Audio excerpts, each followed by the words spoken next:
back. It's season 5 of Serious and Silly with Scott and Sheila. Sheila is off this week, but we are very lucky to have one of our wonderful students from our health science program, Sofia Torres. Sofia, welcome. Hi, thank you. And Sofia, we have a great guest. Speaking of alumni, speaking of health science, one of our wonderful alumni from that program. But she is also an alumni of our women's basketball program. She was a CCAA and RSEQ All-Star. She is the only female basketball player ever to score more than 30 points in one game. She is our all-time leading scorer in women's basketball. And since she left us, she's been doing like something like medicine or something at University of Sherbrooke. We'll ask her a couple of questions about that. I am happy to welcome one of my favorite people, Dr. Clara Dagenais. Clara, welcome. How are you? Thank you for having me, and I'm doing fine. Awesome. So, Sofia, let's jump into a couple quick questions. All right. So a first question, as a first year, I was wondering if there's any like studying places that you went to at your time in Champlain, or like what your favorite place, because you probably had a lot of time in the school. My favorite place was the library on the second floor. I was hiding over there. Yeah, I spent a lot of time over there, and most of my friends in health sciences. The library was kind of our spot. Like everyone was like meeting there. But I think in my 3 years, I maybe spent 60% of my time over there. Yeah, for sure. So I feel that already. You made up for it because I spent 0 time in the library when I was at Dawson. So, you know, and look at Clara and look at me. But you learn so many things in a library, and it's silence. So you can meditate, you can sleep, you can study. It's great. It's a great place. That's for sure. Go ahead, Sofia.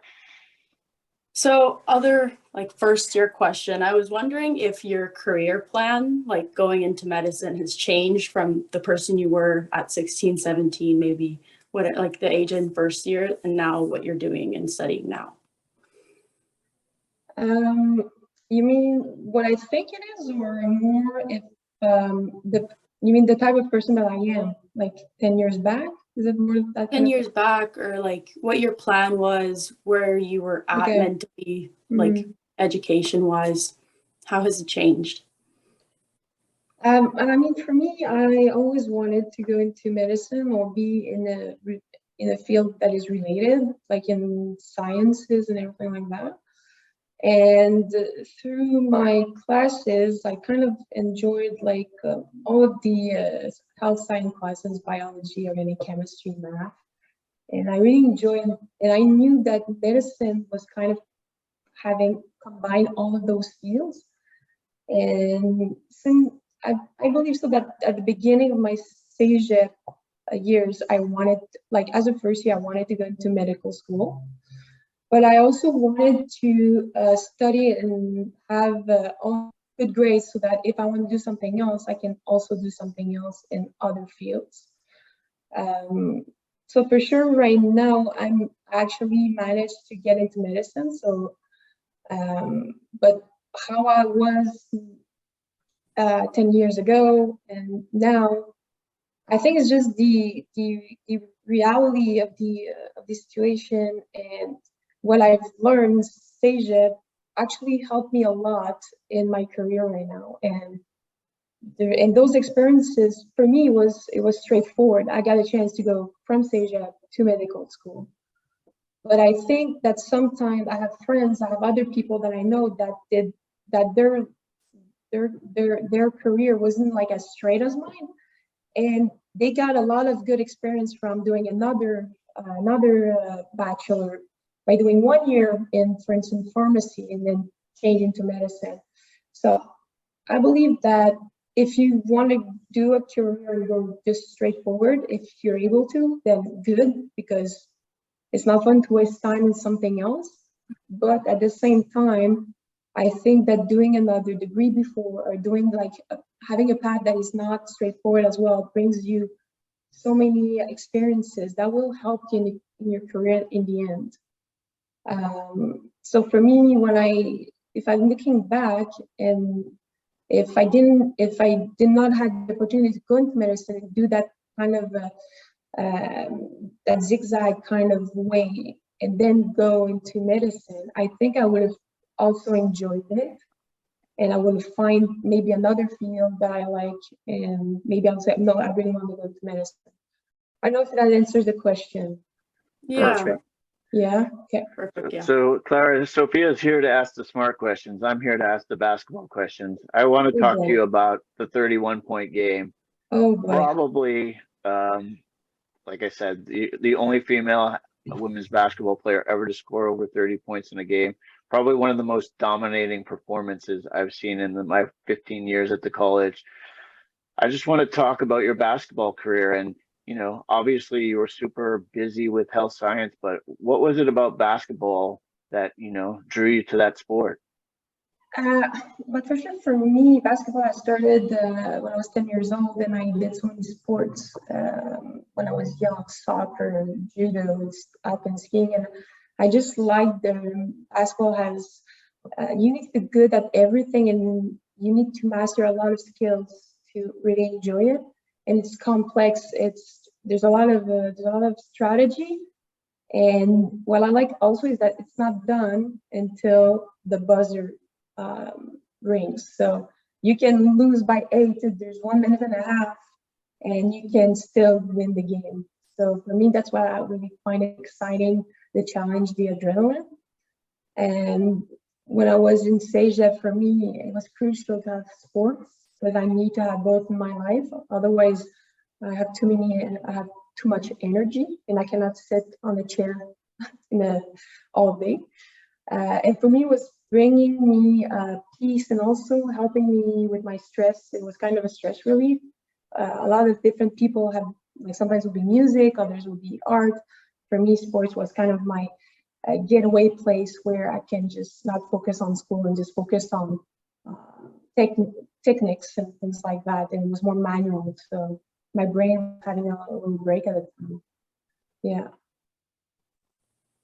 Go ahead, Sophia. Yeah, I was just wondering, following up with that question, if you had any tips for high school or CEGEP athletes right now that are also in health science, or overall just any student athlete at Champlain. Well, I mean, what I guess is that yes, you have sport, and for all of us as athletes, we want to get better in the sports, and we always put it before sometimes even school, because we want to get more, like going to gym, getting more practice time. But I think that school is as important as your sport, because the school academics allows you to get university, allows you to choose your university. And it's really important to balance both. Like, for instance, I helped one student, Scotty knows him, Cash, in his last year, because he wanted to go to a university in the States, and he needed to pass his ACTs, and he wanted some help with some of the subjects, and he managed to get the grades to get to his dream university in the States. So my point is, you can be the best player, but if you don't have the grades, and except if you're in the NFL or in the NBA, you need to get the grades to go there. So I think it's a motivator to really say, I need to do at least okay in school to pass, to have a decent grade that can allow myself to get that opportunity and to play the sport that I love. And it's hard sometimes to balance both, because you have school, you have sport, you have your life. So I guess this is to balance and to make sure you don't get any homework accumulated, and try to be organized. For me, it was really that I managed to get the grades and the sports, and also to get the help if needed. If you feel like the classes is hard, you can get a tutor, and try to make sure that the fact that you find it a little bit harder doesn't prevent you from getting a decent grade, and having this kind of environment that will help you succeed both on the court and in class.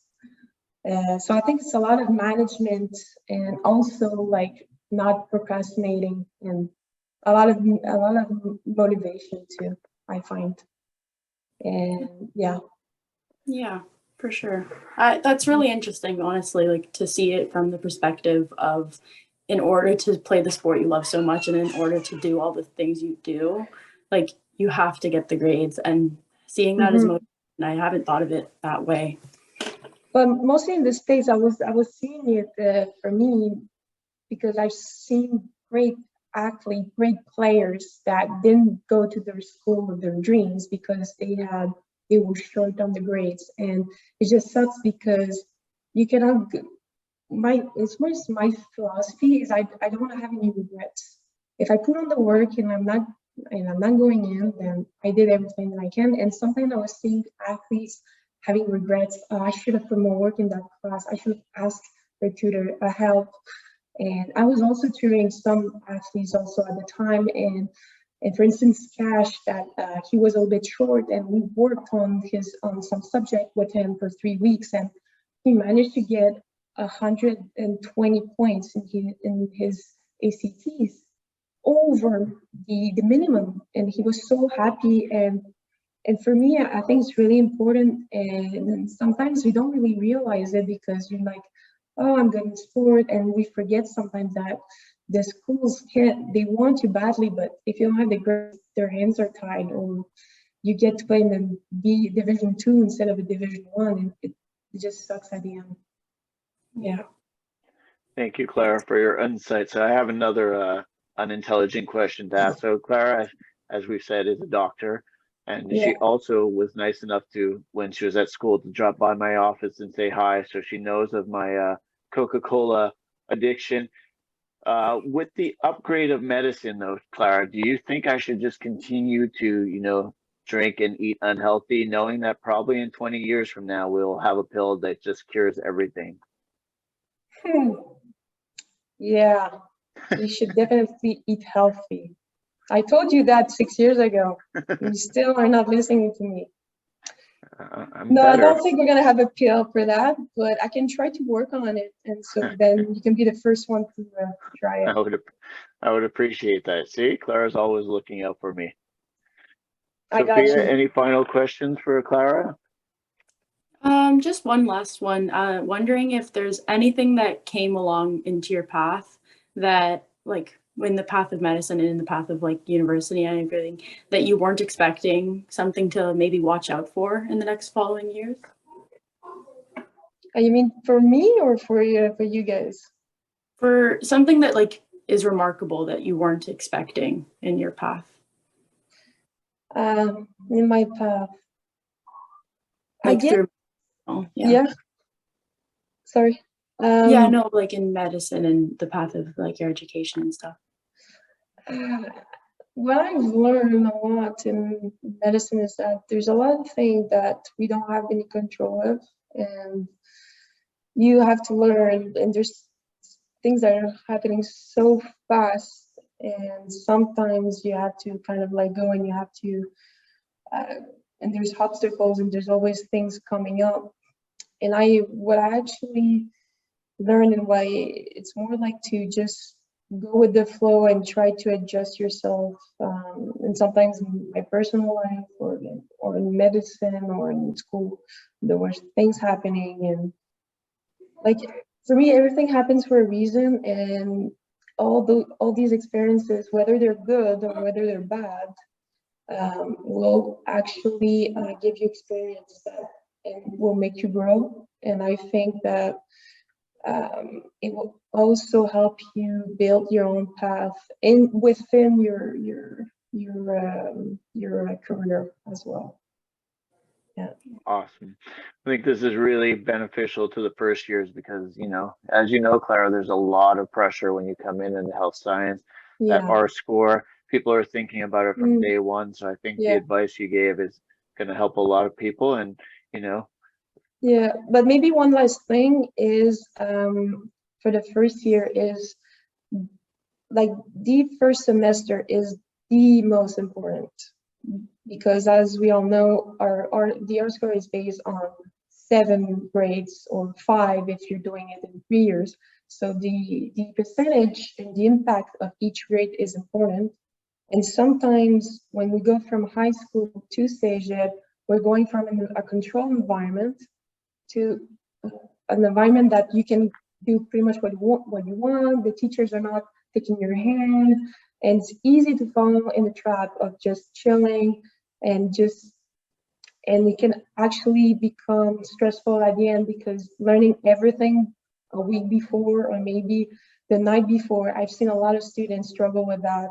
So for me, it's just make sure you're organized, that you ask for the help, and your first semester is the most important, because your R score it's really hard to make it go up, but it's really easy to make it go down. So the higher you are, it better will be if in the future during your CEGEP years you have some obstacles. Well, you have a buffer and you'll be able to get a chance to do what you want at university. Yeah, Clara's R score was 712. True story. Really? Mine was 8. Sophia, thank you so much. Those were awesome questions. And Clara, I saw you last March for the women's provincial game. Promise me you will come back as often as you can. I promise. All I'll come next week. Okay, good. Amazing talking to you. Sophia, thank you. Clara, thank you. And I wish you both great success. Thank you for having me.